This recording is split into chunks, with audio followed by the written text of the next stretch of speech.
Welcome back. चलिए अब valuation revise करते हैं। वैल्यूएशन के सारे प्रोविजंस दिए हुए हैं सेक्शन 15 ऑफ CGST एक्ट 2017। पहली बात, सारा वैल्यूएशन एड वलोरम के बेसिस पे होता है, मतलब क्वांटिटी के बेस पे नहीं, value basis. Value multiplied with a rate, that's where you get your GST। तो सारा वैल्यूएशन एड वलोरम के बेसिस पे होता है। Value will be transaction value. अब ये ट्रांजैक्शन वैल्यू क्या होता है? It is the price actually paid और payable for the supply. Now ये ट्रांजैक्शन वैल्यू तभी एक्सेप्ट होता है when price is the sole consideration and supplier and recipient are not related persons, because the moment supplier and recipient are related persons, value will not be accepted, that is transaction value will not be accepted।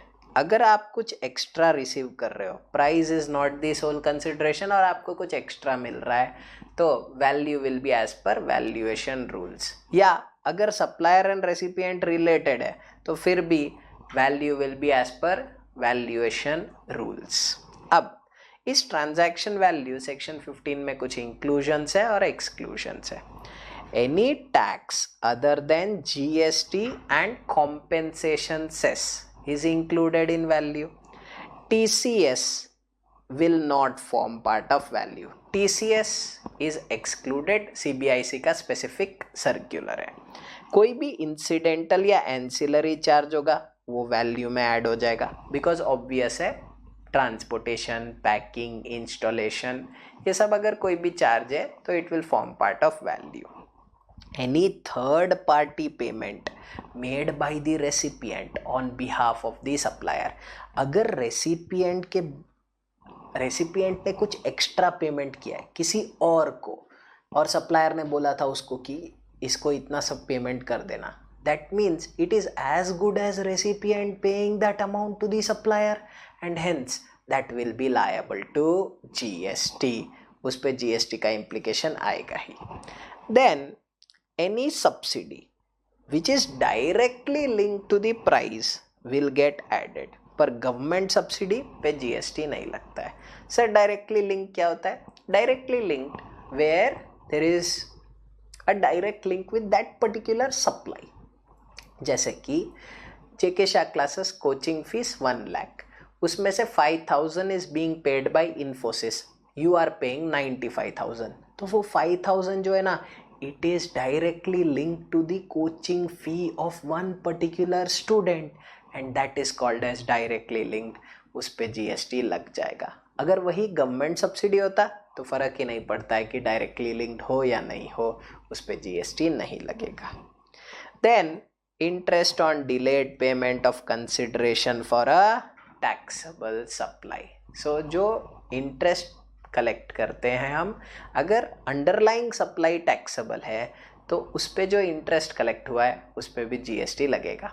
For example, अगर मैं ये pen बेचता हूँ, इस pen पे अगर 12% GST लगता है, सामने वाले से मैंने इंटरेस्ट लिया क्योंकि उसने लेट पेमेंट किया, तो उस इंटरेस्ट पे भी GST लगेगा। Pre-supply discount, that is discount given before or at the time of supply, is excluded, उसी समय exclude हो जाता है if it is recorded on a invoice।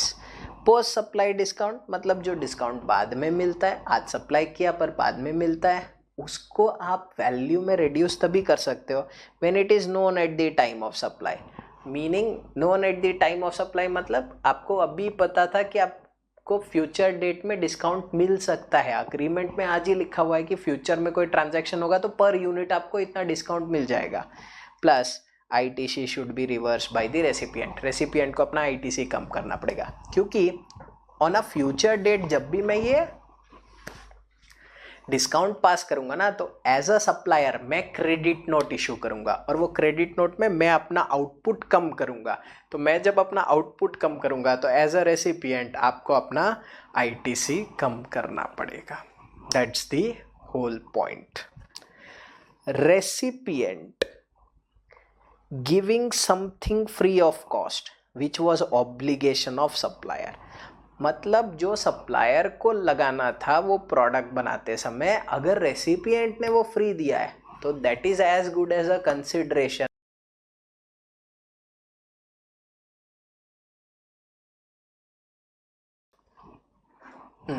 That is as good as a consideration flowing from recipient to the supplier and hence it will be made liable to GST। तो अगर recipient कुछ free of cost देता है, किसको दे रहा है?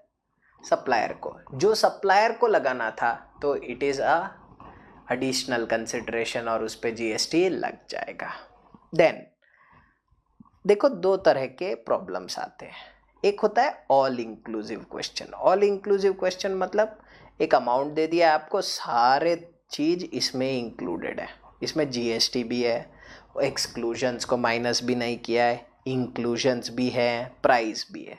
तो value कैसे निकालोगे? ये दोनों को रिमूव करना पड़ेगा, एक्सक्लूजन और GST। अब पहले कौन सा रिमूव करोगे? पहले रिमूव करोगे एक्सक्लूजन, फिर लास्ट में GST रिमूव करना to arrive at transaction value. क्योंकि अगर आप GST पहले एक्सक्लूड कर दोगे तो GST आपने रिमूव अगर किया, क्योंकि ये परसेंटेज दिया हुआ रहेगा, अगर GST रिमूव किया तो you are actually removing GST on exclusion. Exclusion पे तो GST लगता ही नहीं है, इसीलिए पहले एक्सक्लूजन रिमूव करना, कुछ अगर इंक्लूड करना है तो वो इंक्लूड कर देना, फिर GST निकालना। दूसरा क्वेश्चन है जहां प्राइस दिया हुआ रहेगा और एडजस्टमेंट्स दिए हुए रहेंगे। आपको एडजस्टमेंट में देखना है कौन सा इंक्लूड होगा कौन सा एक्सक्लूड होगा और उसके हिसाब से आपको वैल्यू डिराइव करना है। Then coming to the rules, rule 27 से 35 तक के रूल्स है। रूल 27 बात करता है what will be the value when consideration is not only in money. पहले तो हम यूज करेंगे open market value. Open market value क्या होता है? The price at which a particular product और service is being provided when the supplier and recipient are not related and price is the sole consideration. मतलब उस समय जब आप किसी दूसरे को सेल कर रहे हो और वो दूसरा रिलेटेड नहीं है और प्राइस इज सोल कंसिडरेशन, वो बन जाता है आपका ओपन मार्केट वैल्यू। अगर वो अवेलेबल नहीं है तो money plus non monetary convert it into money and arrive at a value. Like kind and quality third method. And last है cost plus 10%। Sir cost plus 10% भी नहीं मिल रहा है तो फिर कोई मेथड नहीं दिया हुआ है, फिर कहा हुआ है reasonable means you will have to arrive at a position and then find out some method which is reasonable and consistent to the principles learned earlier. और ये ऑर्डर फॉलो करना मैंडेटरी है आपको।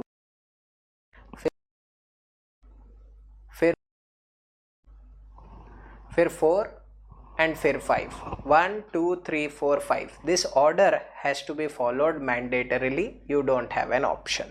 अब सर्विस इंडस्ट्री के पास एक option है, they can use 5 before 4 because service industry में 10% से ज़्यादा ही मार्जिन होता है, इसीलिए they can use 5 before 4। Then comes rule 28। rule 28 talks about related person or distinct person। अब रिलेटेड पर्सन और डिस्टिंक्ट पर्सन में वैल्यूएशन कैसे होगा? पहले तो open market value, money plus non money यहाँ होता ही नहीं है, like kind and quality, cost plus 10% या रीजनेबल मीन्स। अब ये लोग के पास ना रूल 28 में दो इंपॉर्टेंट पॉइंट्स है। सप्लायर जब ये भेज रहा है ना तो ये यूज कर सकता है 90% of the sale price of recipient. अगर रेसिपिएंट ने 100 में बेचा है तो इसका वैल्यू क्या होगा? 90, that is 90% of the sale price of recipient. This is one method. अगर सेम गुड्स बेचा जा रहा है, सर्विस में नहीं, सेम गुड्स बेचा जा रहा है रेसिपिएंट और रेसिपिएंट बेच रहा है टू अनरिलेटेड पर्संस। फिर दूसरा है अगर रेसिपिएंट फुल ITC क्लेम कर सकता है, then whatever is the value declared on the invoice that is deemed to be open market value और वो एक्सेप्ट हो जाएगा, आपको कुछ करना ही नहीं है। उसके बाद एक इसमें चेंज आया विच वॉज गारंटी का। पर्सनल गारंटी, देखो पर्सनल गारंटी वो हुआ जो डायरेक्टर ने दिया है कि I give a personal guarantee, अगर कंपनी लोन पे नहीं करेगा तो मैं पे करूंगा। तो अगर पर्सनल गारंटी दिया है तो first of all let me tell you, RBI बोलता है कि पर्सनल गारंटी के लिए कुछ आप consideration as a director charge कर ही नहीं सकते हो। तो अगर कंसिडरेशन चार्ज नहीं कर सकते हो तो दो it is a supply, supply तो है क्योंकि रिलेटेड पर्सन है डायरेक्टर और कंपनी, पर open market value will B zero and hence GST will not be applicable. Corporate guarantee is one company giving guarantee to another. Corporate guarantee दे रहा है तो value will be 1% of guaranteed amount, जितना loan है वो नहीं, guaranteed amount per annum, मतलब per annum 1%। अगर 5 साल की गारंटी दिया है तो 5% into guaranteed amount. Is it sir? Yes. Or actual consideration charged whichever is higher. अब इसमें और एक चीज लिखा हुआ है कि सप्लायर तो कहीं भी हो सकता है पर रेसिपिएंट इंडिया में ही होना चाहिए। सर अगर रेसिपिएंट बाहर रहा तो रूल 28 में वो कवर नहीं होगा। अगर सप्लायर आउटसाइड इंडिया है तो रेसिपिएंट को टैक्स पे करना पड़ेगा आरसीएम में, अब पर सप्लायर इंडिया में है तो टैक्सेबल अंडर फॉरवर्ड चार्ज। अब इसमें और एक पॉइंट है, if recipient can avail full ITC then value declared on the invoice will be accepted as transaction value under these rules, तो फिर कोई टेंशन ही नहीं होगा। अब कुछ स्पेशल पॉइंट्स, अगर दो लोग गारंटी दे रहे हैं, दो होल्डिंग कंपनी है, मतलब दो, एक होल्डिंग है एक सब्सिडरी है, वो दूसरे सब्सिडरी को दे रहा है, तब प्रोपोर्शनेट कंसिडर होगा। जैसे अगर 100 लाख का गारंटी दिया है तो एक ने 40 दिया, एक में 60 दिया है, तो 40:60, और एक्चुअल कंसिडरेशन चेक करोगे तो पूरा चेक करोगे, पूरा दोनों जितना चार्ज कर रहे हो उतना, और 1% will be applied on entire 100 lakh, तो प्रोपोर्शनेट कैलकुलेशन होगा। फुल आईटीसी ले सकते हो तो जो भी डिक्लेयर किया है, और लोन अमाउंट पे होगा या गारंटीड अमाउंट पे होगा, गारंटीड अमाउंट पे, लोन कितना भी डिस्पर्स हो रहा हो उससे कोई मतलब नहीं है, गारंटीड अमाउंट पे 1%। देन रूल 29 बात करता है एजेंट गुड्स। कौन सा एजेंट का बात कर रहे हैं? शेड्यूल 1 एजेंट, क्योंकि शेड्यूल 1 एजेंट प्रिंसिपल एजेंट, जहां एजेंट अपने नाम पे बिल कर रहा है, and that is possible only in goods industry. अब इस केस में वैल्यू क्या होगा? ओपन मार्केट वैल्यू और 90% of the price at which agent is making a supply, वो सिमिलर टू वो जो अभी देखा था। अगर वो ये दोनों नहीं है तो रूल 30 एंड 31 यूज कर सकते हैं। फिर 30 और 31 तो आपको पता ही है, 30 deals with cost plus 10%, 31 deals with reasonable means. उसके बाद एक इंपॉर्टेंट डिस्कशन आता है रूल 32। अब रूल 32 क्या बोलता है? It provides for some valuation mechanism. पहला है air travel agent. Air travel agent का वैल्यूएशन कैसे होगा? जितना भी वो फेयर, बेसिक फेयर है, उसका 5% फॉर डोमेस्टिक बुकिंग्स, तो डोमेस्टिक बुकिंग्स में 5% of domestic fare, international bookings में 10% of basic fare. These are the 2 methods. Life insurance sector में, लाइफ इंश्योरेंस सेक्टर में अगर रिस्क बेस्ड पॉलिसी है तो जितना भी प्रीमियम चार्ज किया पूरे पे जीएसटी लग जाएगा। अगर इन्वेस्टमेंट बेस्ड पॉलिसी है, वो क्या होता है सर? मतलब थोड़ा अमाउंट इन्वेस्ट कर देता है इंश्योरेंस कंपनी और बाकी रिस्क के टुवर्ड्स ले लेता है। तो अगर इन्वेस्टमेंट बेस्ड पॉलिसी है तो अगर breakup was inform to the policy holders at the time of issue of policy, then risk portion पे जीएसटी लगेगा, इन्वेस्टमेंट पोर्शन पे जीएसटी नहीं लगेगा।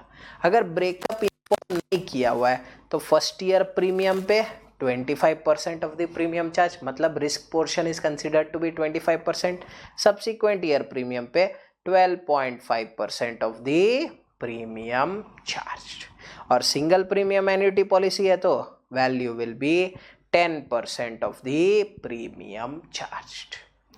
अब money changing services, money changing services basically exchange of foreign currency.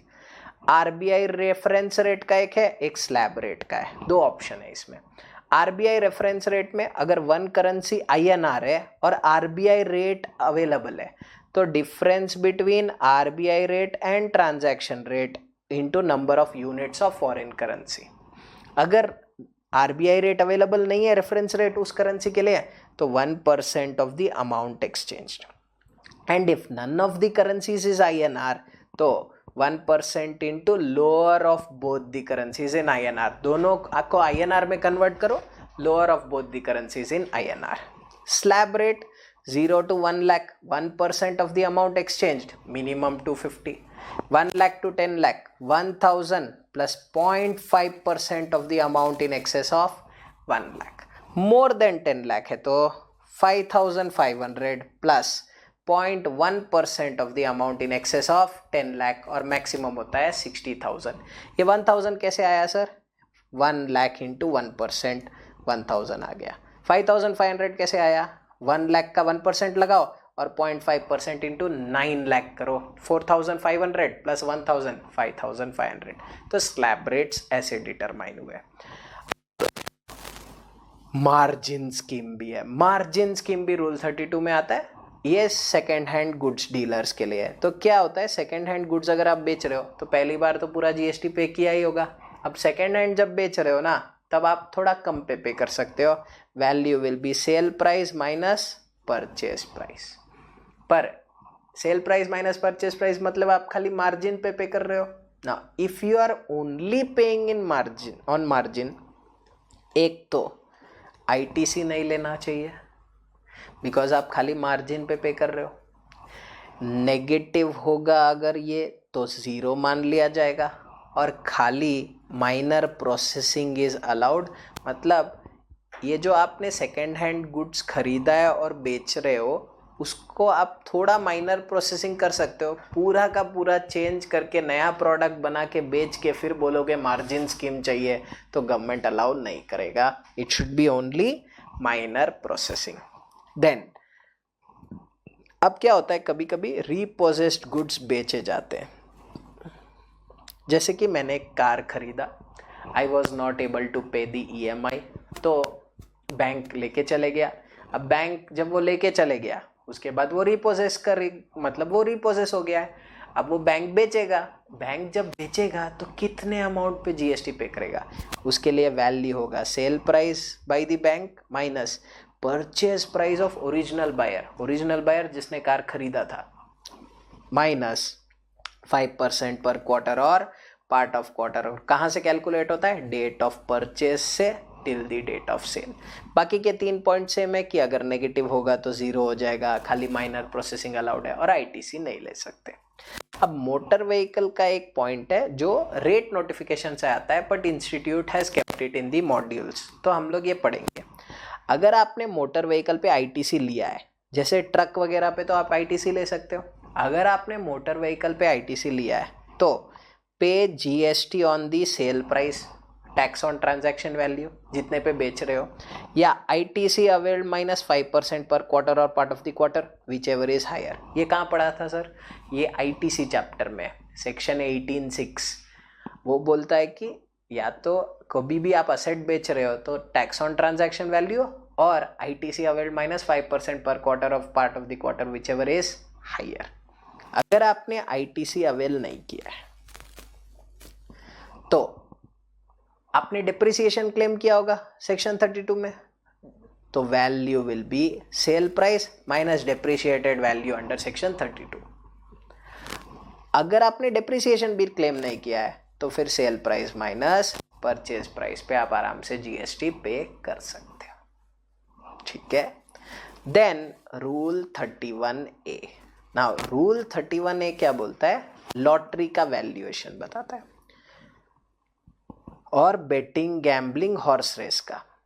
दो और है, 31B, 31C. 31B, 31C talks about casino and online money gaming that we will discuss separately in online money gaming revision. अब lottery का value क्या होगा? Face value into 100/128 और price government into 100/128. मतलब if you see they are considering it as inclusive of GST, तभी divide by 128 कर रहे हैं. बट बेटिंग, गैम्बलिंग और हॉर्स रेस में 100% ऑफ द बेट अमाउंट, जितना भी बेट अमाउंट है पूरे पे. उसमें कोई डिस्काउंट नहीं है, इंक्लूसिव नहीं ट्रीट कर सकते हो। 100 रुपया का बेट है तो 100 रुपया will be considered as value. Rule 33 बात करता है प्योर एजेंट का। प्योर एजेंट क्या होता है sir? Pure agent is basically where you incur an expenditure on behalf of your recipient, और वो रेसिपिएंट रीइंबर्स कर रहा है। आप सप्लायर हो, आपने से सपोज उसके बिहाफ पे कस्टम ड्यूटी भर दिया, या कोई पोर्ट पे डॉक चार्जेस भर दिया, जो बिल उसके नाम पे बन रहा है, पर आपने अभी पे कर दिया कि ठीक है अभी पे कर देता हूँ, बाद में रीइंबर्समेंट ले लूँगा। देन इन दैट केस उसका टैक्सेबिलिटी क्या होगा? या आपने एक होटल बुक किया रहने के लिए, आप गए थे मीटिंग के लिए, तो क्लाइंट मीटिंग के लिए आपने 1 लाख चार्ज किया और वो होटल का out of pocket expenses charge किया 10,000, तो पूरा बिल भेजा 1,10,000 का। तो वो रीइंबर्समेंट या आउट ऑफ पॉकेट एक्सपेंसेस का टैक्सेबिलिटी क्या होगा? अगर कोई रीइंबर्समेंट ऐसा है which is used by the supplier to provide the service, तो उस पर जीएसटी लगेगा ही, क्योंकि वो प्योर एजेंट के बिहाफ पे नहीं होगा, आपने उसको यूज़ किया है, उस रीइंबर्समेंट पे जीएसटी लगेगा। पर अगर आपने खाली वो पैसे खर्चा किए, आपने उसको यूज़ नहीं किया है, जैसे कस्टम ड्यूटी को कोई यूज़ थोड़े कर सकता है, डॉक चार्जेस, पोर्ट चार्जेस को कोई यूज़ थोड़े कर सकता है, वो तो इंपोर्टर को वैसे भी भरना था, वो तो रेसिपिएंट को वैसे भी भरना था, मैंने तो खाली मदद की उसकी। तो if 7 conditions are satisfied then no GST. पहला, he should be a pure agent. अब प्योर एजेंट बनने के लिए भी 4 कंडीशन इसमें से सेटिस्फाई करने पड़ते हैं। दूसरा, you are only charging actuals. तीसरा, it is in addition to the main service. आपका काम खाली रीइंबर्समेंट लेना नहीं है, आपने कुछ और किया है, मेन चीज रीइंबर्समेंट वॉज इंसिडेंटल और एंसिलरी। फिर you have separately indicated on the invoice, अलग से बिल में दिखाया है। You should not use it, अगर आप उसको यूज करोगे ना तब नहीं चलेगा, you should not use it. And you should not hold the title nor you intend to hold the title of that goods और सर्विस। वो बिल जो बन रहा है वो आपके रेसिपिएंट के नाम पे बन रहा है, आपने तो खाली अभी पेमेंट कर दिया कि बाद में मैं रेसिपिएंट से ले लूँगा। And it should be as per contractual agreement. अगर ये सारे कंडीशन सेटिस्फाई हो गए तो it is as a pure agent, तब उस पर जीएसटी नहीं लगेगा। फिर आता है रूल 34, एक्सचेंज रेट। कौन सा एक्सचेंज रेट लोगे to convert other than INR to INR? Goods के केस में CBIC का रेट लोगे। कौन से दिन का सर? जिस दिन टाइम ऑफ सप्लाई हो रहा है उस गुड्स का।